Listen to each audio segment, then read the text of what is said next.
Elhamdülillahi Rabbil Alamin.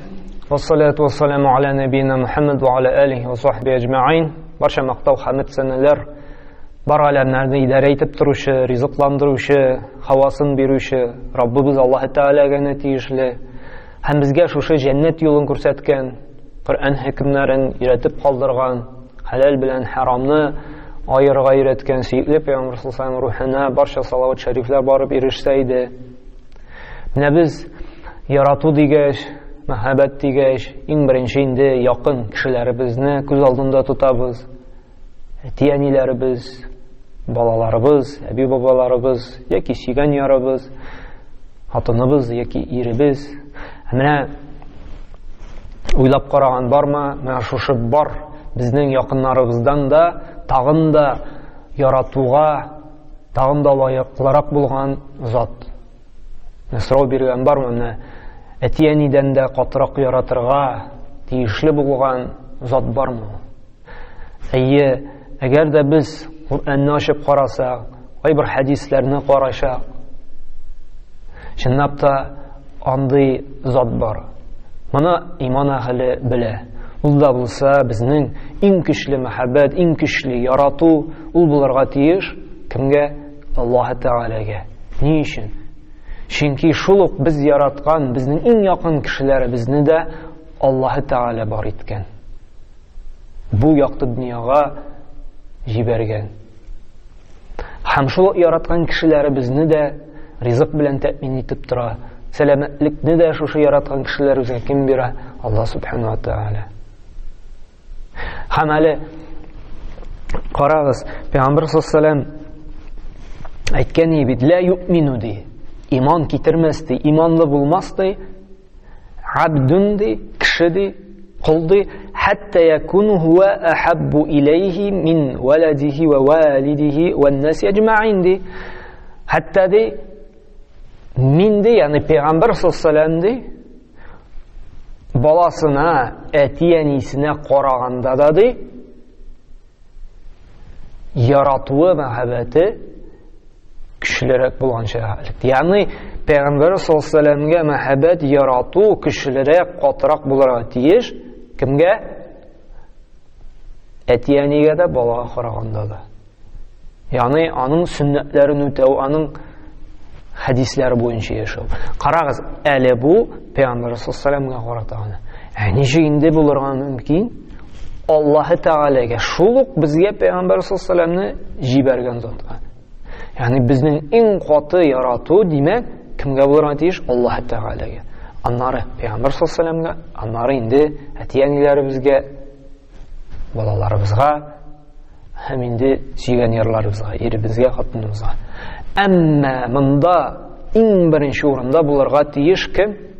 Alloh taola. Bizning mana bu eng qatı yaratu hisidik, muhabbatimiz Alloh taola bo'lar. Til bilan biz barliq musulmonni aytamiz, men Allohdan yaratan.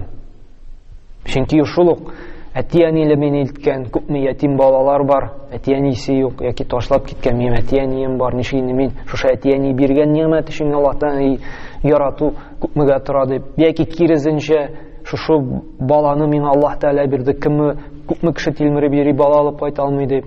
Men salomatlik bergan ko'pmi invalidlar bor, men salomatlik berdi, hali men yuragim tiba yashayim, shuni ko'rib men Allohdan yaratam deb. Butunimiz kishi ayta, Allohdan yaratam deb. Ko'ra turgan ko'zlari uchun ko'pmi so'qir kishilar bor, ammo men ko'zim ko'ra, alhamdulillah, oyoqlarim yuri, ko'pmi oyoqsizlar bor deb. Ammo qizg'anish bizning shu yaratu Alloh taolo qaraganda tildan ori ketmay. Nishigindi olay deyir biz. Mana qaraygali. Misol keltirik turmushdan. Agarda biz suygan yorimizga, erimizga, xotinimizga men seni yaratam deb aytdik ekan, yarar ul birinchi aytganda, ikkinchi aytganda shona. Ammo shu suygan yorimizdan deyik, mana endi butun kishi bilan da misol keltirsak bo'lar. Suygan yorig'ina tugil. Atiyaniga da endi bolalar bilan da endi, ammo onlar uchun alloh shu erimiz yoki xotinimiz. Ham shu yaratgan kishi bizga nimadir ishlar qo'shar ekan. Mana shuni ishlaylik sen deb. Шуны алып кайтып бир миңа. Ипи алып кайтып бир, шушы даруны алып кайтып бир. Син алып кайтмыйсың икән. Яки ипи урынына батуны алып кайттың икән. Ул батун яратмый ди. Парацетамол сорады, син мизим алып кайттың ди. Һәм бу гел шулай кабатлана. Менә ул синдән куша нәрсәдер. Син эшләмисең, инкар итәсең, яки ул теләгәнчә эшләмисең, үзеңчә эшлисең, үзең теләгәнчә. Яки ул син әйтә, менә анда барма, анда йөрмә. Син шәпәрт кына ул күрмәгәндә, ул белмәгәндә йөрисең. Яки башка кеше белән шу аласың, мәсәлән, иреңә яратам дисең, әмма башка ирләр белән шу аласың. Мәхәббәт уеннары уйныйсың. Яки киресенчә хатының әйтәсең, әмма башка хатыннар белән шу аласың икән. Һәм соңыннан шулай еллар буе үтә. Син әйтәсең, әмма гамәлләрдә синең мәхәббәтең чагылыш тапмый икән. Ул кушканнарны син үтәмисең, үзеңчә эшлисең. Ул тыя икән, барма, күрешмә, йөрмә дип. Син шыпырт кына үзеңчә йөрисең икән, акчаклана. Бу кеше ышаначакмы синең яратуыңа? Әлбәттә юк. Чөнки синең сүзең белән гамәлең тәңгәл килми. Шулай бит? Чөнки син яратасың икән, син аны тыңларга, санарга тиешсең. Күпмедер теге в пределах разумного диек инде. Матур сүзләр әйтергә бурычлысың. Төрле бүләкләр яшлап, аны сөендереп торырга тиешсең. Ул кушканнарны гына үтәп түгел әле, чынлап торып мәхәббәтең, ул кешегә ярату хисе бар икән, ул кушканнарны гына үтәп түгел, аңа өстәп тә эшлисең. Ул сорамады, бүләк аласың. Ул бер генә матур сүз әйтте, син уны әйтәсең. Моны һәрбер аяк акыллы кеше аңлый һәм шулай тиеш булырга. Дөрес дип әйтә. Һәм карый галимне мөнәсәбәт Аллаһ Тәгаләгә. Менә без әйтәбез, Аллаһ Тәгаләне яратабыз дибез. Һәм кайтыйк, әгәр дә чынлап торып Аллаһ Тәгаләне яратабыз икән, димәк без бит Аллаһ Тәгалә бездән таләп иткән, безгә кушкан эшләрне эшләргә тиешбез. Аллаһ Тәгалә бездән сорый, көненә 5 тапкыр аны искә төшерергә, аңа сәҗдә кылырга, аны мактарга. Мәчеттән азан ишетелә. Килди мине мактарга. Вакыт җитте ди, мине искә төшерергә ди. Яратуыбызны расларга. Әмма кеше нишли? Үзенең нәфесен өстенрәк куя, шулай бит. Нар укырмын әле, булыр әле. Яратам да, әмма гамәлдә чагылыш тапмый. Яки үти, әмма Аллаһ таләп иткәнчә түгел, үзенчә эшли. Мендер, я артыклык кыла, яки Аллаһ Тәгалә таләп итмәгәнчә эшли. Шушы намазны булсынмы, ураза тотуны булсынмы, көнне 5-не укырга ди Аллаһ Тәгалә. Ул берне я икене эшли. Яки шушы эшләгән вакытта да Аллаһ Тәгалә таләп иткән шартлар белән түгел, үзенчә нидер уйдырмалар белән ул аны укый, эшли. Аллаһ Тәгалә әйтә, эшләмә бу эшне ди. Кылма бу гамәлне ди. Юк, кыла, чөнки нәфесенә ул якынрак. Шуннан соң сорау туа, без чынлап торып Аллаһты яратабызмы соң?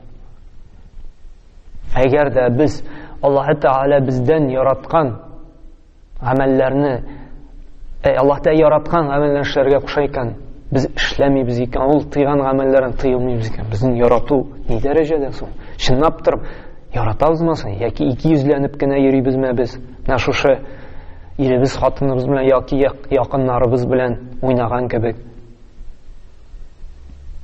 Яки безнең мәхәббәтебез анда Аллаһка түгел, акчага, башка иләхкә артыгракмы?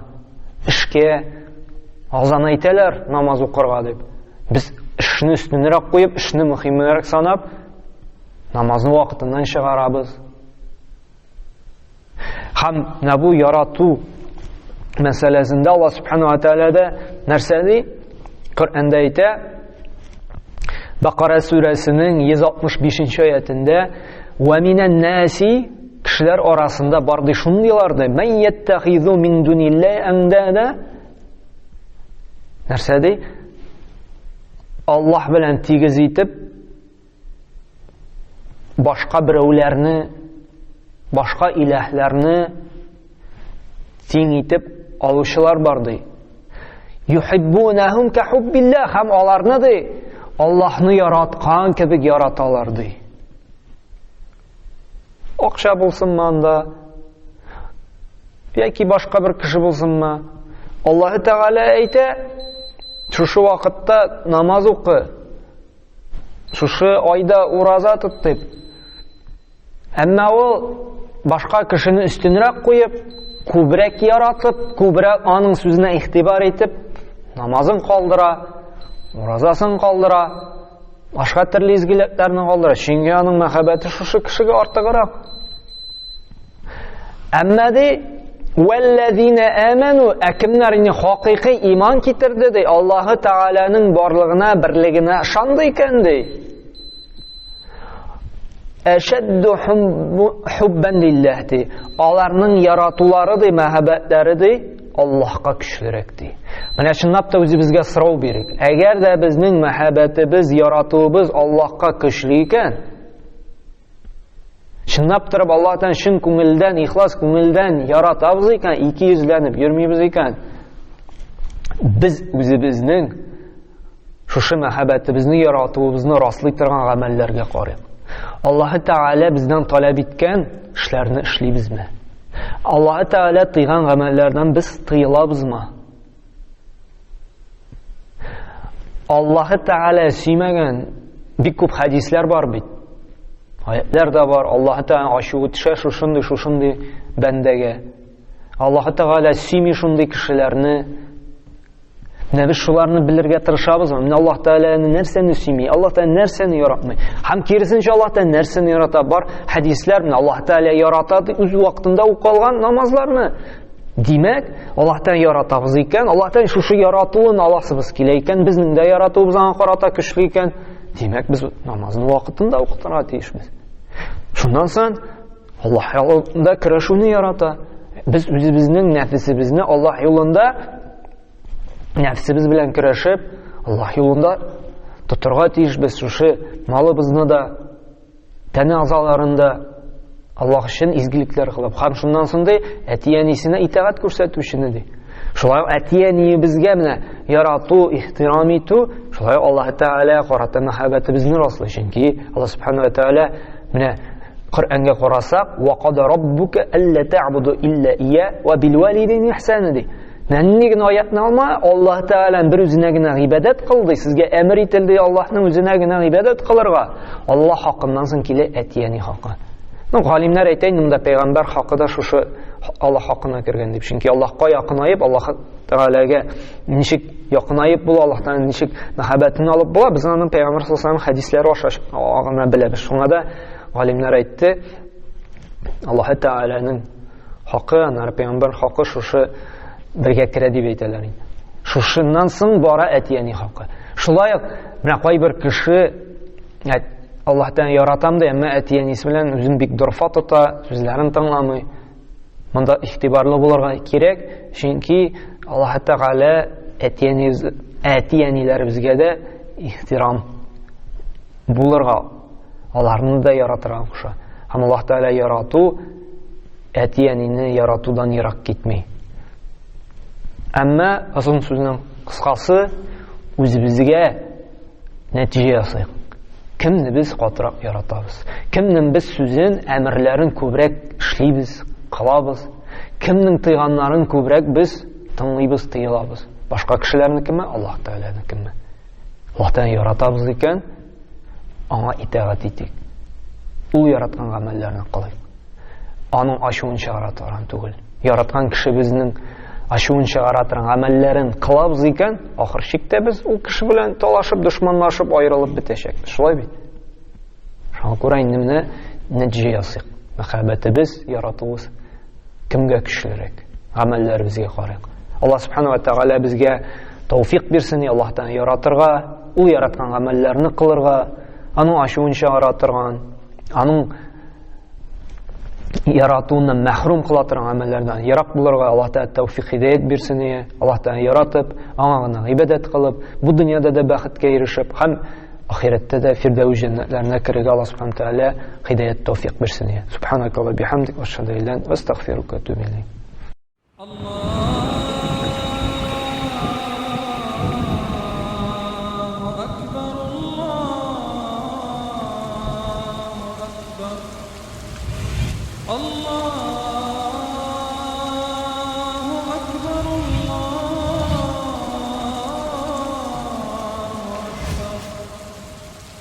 أشهد أن لا إله إلا الله. أشهد أن لا إله إلا الله. أشهد أن محمدا رسول